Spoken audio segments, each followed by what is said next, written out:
Notem também que uma outra conspiração é revelada no texto que a Raquel leu. Ela diz respeito ao que também foi dito pelo apóstolo Paulo, a saber: não deixem que ninguém vos engane com nada disso. Pois, antes desse dia, terá de acontecer a apostasia, e terá de aparecer o perverso, que já está condenado a ir para o lago de fogo. Ele será contra tudo o que as pessoas adoram, e contra tudo o que elas acham que é divino. Ele vai se colocar acima de todos, e até mesmo vai entrar e sentar-se no templo do Altíssimo, e passará a afirmar que ele é Deus. Vocês entenderam? A Raquel já havia lido que os 10 reis, juntamente com a imagem da besta, odiarão a prostituta, a qual nós já sabemos ser a Igreja Católica Apostólica Romana, e que eles tirarão tudo que ela tem, e que a deixarão nua. E ainda, que devorarão a sua carne, e queimarão o resto no fogo.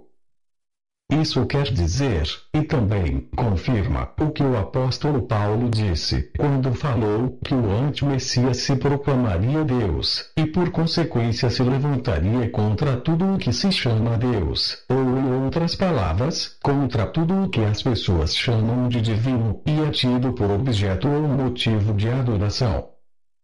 Diante do exposto, entendemos que o 8º rei, juntamente com os 10 reis, conspiram contra a própria Igreja Católica, e não só contra ela, mas também contra toda forma de religião que hoje conhecemos. Como resultado desta conspiração, veremos a destruição literal do Vaticano, o fim de todas as religiões existentes, o decreto da obrigatoriedade de adoração à imagem da besta, bem como o decreto de que todo homem, quer seja ele rico ou pobre, livre ou escravo, feio ou bonito, lhe seja posto em sua mão direita ou nas testas uma certa marca, ou em outras palavras um chip no qual está contido, dentre outras informações, o número 666. De forma tal que quem não tiver este chip não possa comprar ou vender e por fim seja morto. Ainda com referência à destruição do Vaticano, digo que ele provavelmente será destruído através de uma explosão atômica, ou talvez, como foi proposto, no filme Anjos e Demônios, com uma explosão causada pela antimatéria, que eles estão extraindo do grande colisor de hadrons, no qual os cientistas estão fazendo experiências em busca da partícula de Deus. Agora, vou tentar explicar ainda algumas outras coisas, mas tentarei explicar em poucas palavras. Então vamos lá. Primeiro, pedirei para que Raquel leia para nós, no livro de Mateus, no capítulo 27, os versículos 49 a 51. Mas outros disseram: espere. Vamos ver se Elias vem salvá-lo. Aí o nosso Salvador deu outro grito forte e morreu. Então, a cortina do templo se rasgou em 2 pedaços, de cima até embaixo. E a terra tremeu, e as rochas se partiram. Como pudemos ver, por ocasião da morte do Messias, aquele que se ofereceu em sacrifício, morrendo como o verdadeiro Cordeiro do Altíssimo que tira o pecado do mundo, alcançou ele, para os que creem, a purificação de seus pecados, que os condenavam diante do Eterno. De forma que, feito o sacrifício, a cortina do santuário rasgou-se de alto a baixo, fazendo assim uma clara alusão de que, a partir daquele momento, não seria mais aceito qualquer outro tipo de oferta para expiar o pecado, e também que o Eterno deixaria de habitar em um templo de alvenaria, e passaria a habitar, tão somente, através dos seus 7 espíritos, no santuário humano. Vejam só algumas afirmações que o apóstolo Paulo fez. Não sabeis que sois santuário do Altíssimo e que o Espírito do Altíssimo habita em vós? 1 Coríntios 3:16. Ele veio e anunciou paz a vocês que estavam longe e paz aos que estavam perto, pois por meio dele tanto nós como vocês temos acesso ao Pai, pelo mesmo Espírito. Portanto, vocês já não são estrangeiros nem forasteiros, mas concidadãos dos santos e membros da família do Altíssimo, edificados sobre o fundamento dos apóstolos e dos profetas, tendo seu Filho, o nosso Salvador, como a pedra angular, no qual todo o edifício é ajustado e cresce para tornar-se um santuário santo no Senhor. Nele vocês também estão sendo juntamente edificados, para se tornarem morada do Altíssimo por seu Espírito. Efésios 2, 17 a 21. Através do exposto, podemos entender que o corpo humano é destinado a ser o santuário do soberano e todo-poderoso Criador.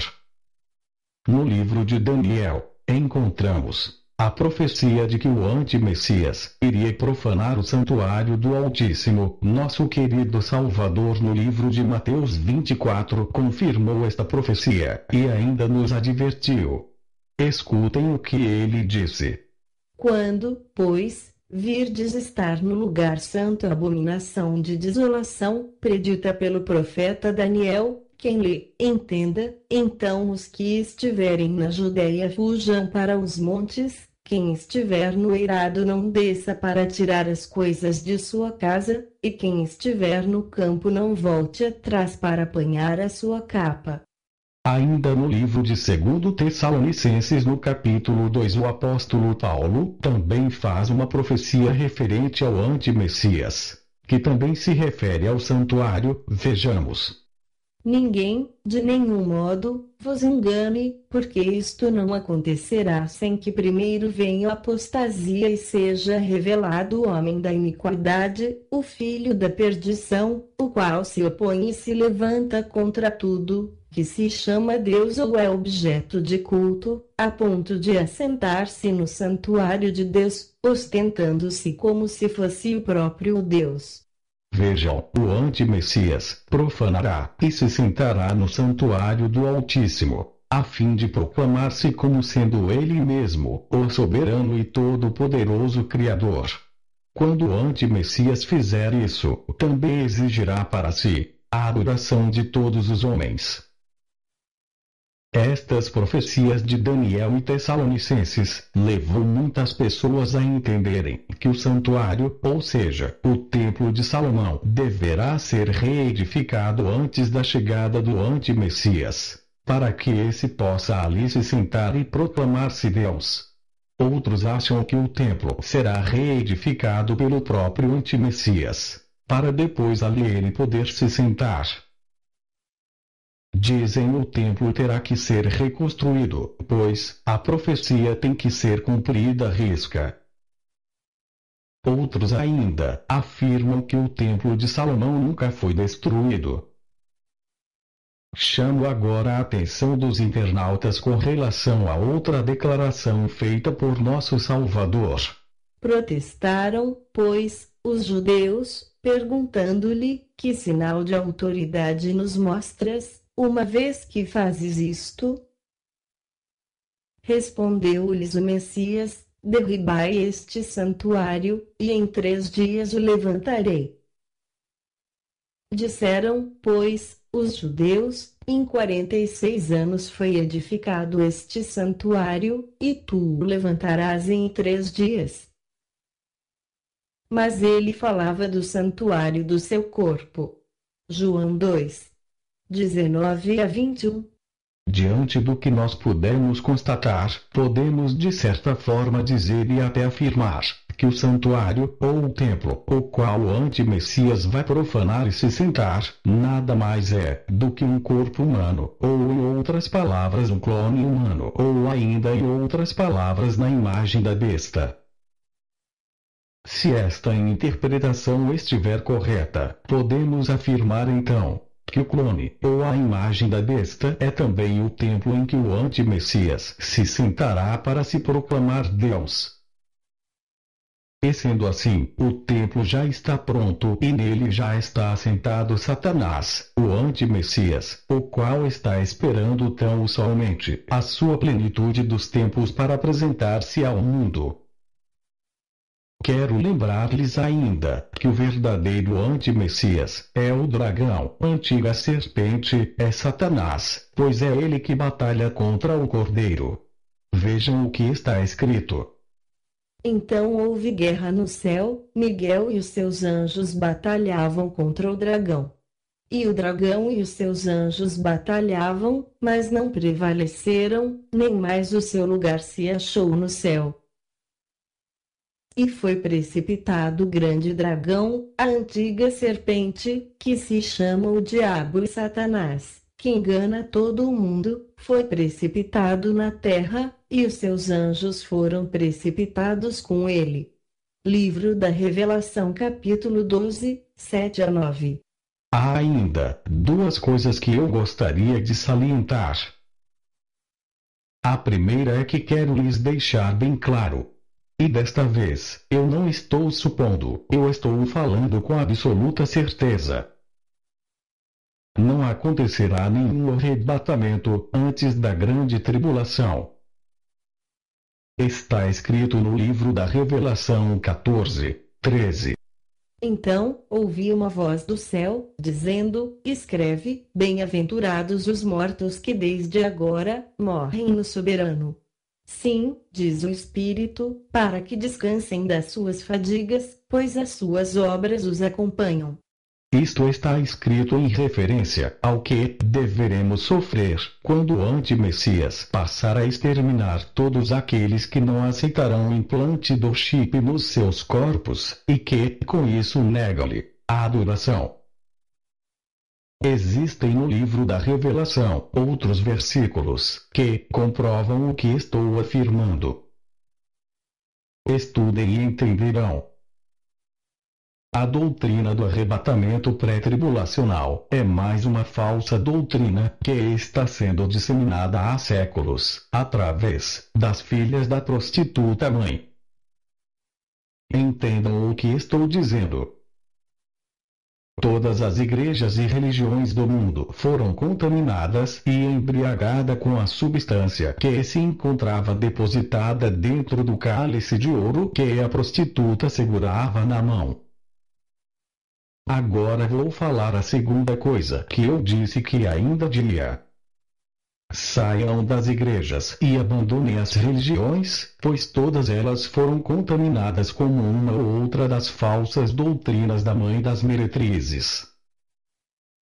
Vamos rever as palavras contidas em Revelação capítulo 17, 1, 2, 4 e 5. Veio um dos 7 anjos que tem as 7 taças e falou comigo, dizendo, vem, mostrar-te-ei o julgamento da grande meretriz que se acha sentada sobre muitas águas, com quem se prostituíram os reis da terra, e, com o vinho de sua devassidão, foi que se embebedaram os que habitam na terra. Achava-se a mulher prostituta, vestida de púrpura e de escarlata, adornada de ouro, de pedras preciosas e de pérolas, tendo na mão um cálice de ouro transbordante de abominações e com as imundícias da sua prostituição. Na sua fronte, achava-se escrito um nome, um mistério, Babilônia, a Grande, a mãe das meretrizes e das abominações da terra. Escutem o chamado que o Todo-Poderoso e Soberano Criador faz a todos. Ouvi outra voz do céu dizer: sai dela, povo meu, para que não sejas participante dos seus pecados, e para que não incorras nas suas pragas. Porque os seus pecados se acumularam até o céu, e o Todo-Poderoso se lembrou das iniquidades dela. Livro da Revelação, capítulo 18, 4 e 5. Esta ordem da parte do Altíssimo foi dito em referência a todas as igrejas e religiões, pois, uma é a mãe, ou seja, a Igreja Católica, e todas as outras são as filhas. Todas saíram dela e quando saíram, levaram consigo muitas heranças abomináveis ao Todo-Poderoso e Soberano Criador. E o Espírito e a noiva dizem: vem. E quem ouve, diga: vem. E quem tem sede, venha, e quem quiser, receba de graça a água da vida, pois ainda hoje nosso Salvador está de braços abertos convidando a todos.